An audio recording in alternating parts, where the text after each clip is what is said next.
Afiliados estão vivos? No vídeo agora nós vamos falar um pouquinho sobre ler filosofia, mais especificamente sobre uma escritora e a igualdade de gênero. Simone de Beauvoir foi uma escritora francesa conhecida por seu posicionamento feminista, que inspirou as lutas em todo o mundo pela igualdade de gênero. O texto a seguir é um texto do seu livro, O Segundo Sexo. Ninguém nasce mulher, torna-se mulher. Nenhum destino biológico, psíquico, econômico define a forma que a fêmea humana assume no seio da sociedade. É o conjunto da civilização que elabora esse produto intermediário entre o macho e o castrado que qualificam de feminino. Somente a mediação de outrem pode constituir o indivíduo como um outro. Enquanto existe para si, a criança não pode aprender-se como sexualmente diferenciada. Entre meninas e meninos, o corpo é primeiramente a irradiação de uma subjetividade, um instrumento que efetua a compreensão do mundo e através dos olhos, das mãos e não das partes sexuais que aprendemos o universo. Então não há diferença entre homens e mulheres, que ela está querendo dizer aqui, né? De maneira imediata, a criança de peito vive o drama original de todo existente, que é o drama de sua relação com o outro. É na angústia que o homem sente seu abandono. Fugindo à sua liberdade, à sua subjetividade, ele gostaria de perder-se no seio do todo. Ele nunca consegue abolir seu eu separado. É, singularmente, quando imobilizado pelo olhar de outrem, que se revela a si mesmo como um ser. Desempenha ou não o espelho, propriamente dito, um papel mais ou menos considerável, certo é que a criança começa, por volta de 6 meses, a compreender as mímicas dos pais e a se apreender sob o olhar deles como um objeto. Ela já é um sujeito autônomo que se transcende para o mundo, mas é somente sob uma figura alienada que ela se encontra a si mesma. Essa é na obra O Segundo Sexo, a experiência vivida de Simone de Beauvoir. Então, questões aí.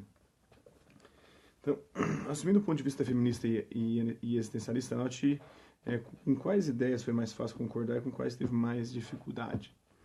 Esse texto de Simone de Beauvoir trata de questões relativas à infância das pessoas, de que forma essas questões afetam a vida dos adultos. Na infância que vai sendo formada essa construção social que é o gênero, né? Em nossa sociedade existem pessoas que não se identificam inteiramente ou parcialmente com sua identidade sexual biológica. O que isso significa de uma perspectiva existencialista, como de Albert Camus, Sartre ou Beauvoir? Então, justifique sua resposta relacionada ao conteúdo do texto analisado. Então, vestibular, Enem e mais atividades. Né? Vamos ver. Enquanto ninguém duvida da existência de um outro mundo, a morte é uma passagem que deve ser celebrada entre parentes e vizinhos. O homem da Idade Média tem a convicção de não desaparecer completamente esperando a ressurreição, pois nada se detém e tudo continua na eternidade. A perda contemporânea do sentimento religioso fez da morte uma provação aterrorizante, um trampolim para as trevas e o desconhecido. Georges Duby, ano 1000, ano 2000, na pista dos nossos medos. O nada impensado para Parmênides encontrou em Sartre valor ontológico, pois o nada é o ponto de partida da existência humana, uma vez que não há nenhuma anterioridade à existência, nem mesmo uma essência. Esta tese apareceu no livro Ser e Nada. Tal afirmação encontra-se também em outro livro, O Existencialismo e o Humanismo, no qual está escrito: porém, se realmente a existência precede a essência, o homem é responsável pelo que é. Desse modo, o primeiro passo do existencialismo é o de pôr todo o homem na posse do que ele é, de submetê-lo à responsabilidade total de sua existência. Então, Jean-Paul Sartre e o Existencialismo e o Humanismo.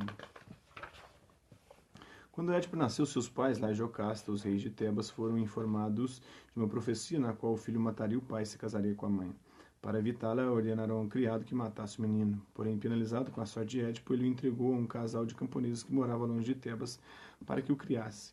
Édipo soube da profecia quando se tornou adulto. Saiu então da casa de seus pais para evitar a tragédia. Eis que, perambulando pelos caminhos da Grécia, encontrou com Lá e seu séquito, que insolentemente ordenou que saísse da estrada. Édipo reagiu e matou todos os integrantes do grupo, sem saber que entre eles estava seu verdadeiro pai. Continuou a viagem até chegar a Tebas, dominada por uma esfinge. Ele decifrou o enigma da esfinge, tornou-se rei de Tebas e casou com a rainha Jocasta, a mãe que desconhecia. Então, isso aí é um pouco... Né? No mito de Édipo são dignos de destaque os temas do destino e do determinismo presentes na mitologia grega. Né? Ambos são características do mito grego e abordam a relação entre liberdade humana e providência divina. Alguns desejos são naturais e necessários, outros naturais e não necessários, outros nem naturais nem necessários, mas nascidos de vã opinião. Os desejos que não nos trazem dor, se não satisfeitos, não são necessários, mas o seu impulso pode ser facilmente desfeito, enquanto é difícil obter sua satisfação, ou parecem geradores de dano, segundo Epicuro de Samos, doutrinas principais. Só um pouquinho aí, né? pensamento da mitologia grega, do Epicuro, do existencialismo de Sartre e de Simone de Beauvoir, a questão da morte para Georges Duby. Agora vamos a algumas indicações culturais, livros do Alain de Botton, As Consolações da Filosofia. Por meio do pensamento de 6 filósofos, o suíço Alain de Botton procura resposta para as questões que mais inquietam o ser humano. Assim, Sêneca ajuda a pensar sobre como lidar com as frustrações, Epicuro ensina como viver bem com pouco dinheiro, Nietzsche mostra como lidar com as dificuldades da vida, Schopenhauer promove reflexões sobre como tratar as desilusões amorosas, Sócrates demonstra como viver com a impopularidade, e Montaigne revela que a inadequação nem sempre é algo negativo. Vidaria é uma coletânea de sentidos da vida de Gabriela Gasparim, do Rio de Janeiro, autografia de 2015. Nessa obra, a autora usa a sua formação jornalística e sai para a cidade de São Paulo e por outras que visita, entrevistando desconhecidos sobre qual é o sentido da vida, retomando assim o que o filósofo grego Sócrates fazia há mais de 2.400 anos. São histórias de vida de pessoas de diferentes classes sociais, gêneros e crenças reunidas de acordo com os principais valores manifestados pelos entrevistados. O exercício filosófico realizado por meio de histórias reais e atuais. Filmes, indicação de filme. Hoje eu quero voltar sozinho, direção de Daniel Ribeiro, Brasil, 2014, 96 minutos. O adolescente Leonardo vive as voltas com a superproteção da mãe e busca ter uma vida mais independente. Enquanto isso, vai descobrindo a própria sexualidade com o ingresso de um aluno novo na escola. Outro livro aí, o Porco Espinho, direção... agora filme, né? Porco Espinho, direção de Mona Achache, da França, 2009, 100 minutos. Filmando o cotidiano das pessoas de seu prédio, a menina Paloma chega à conclusão de que o mundo não passa de uma espécie de aquário cheio de bobagens. Fica, então, conhecendo melhor a zeladora do prédio, que gosta das obras do escritor russo Lev Tolstói. Paloma conhece também um novo morador, um senhor japonês chamado Ozu. Aos poucos, a menina, que se interessa por filosofia, vai criando novas relações de amizade e, por fim, começa a questionar o próprio pessimismo em relação à vida.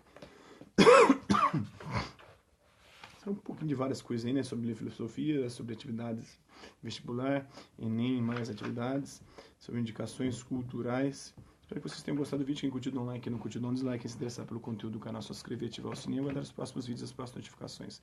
Deixe também seus comentários dizendo o que você tem achado dos vídeos, sugestões de temas e assuntos para serem abordados em vídeos posteriores. É isso aí. Hasta la vista, babies. Até a próxima.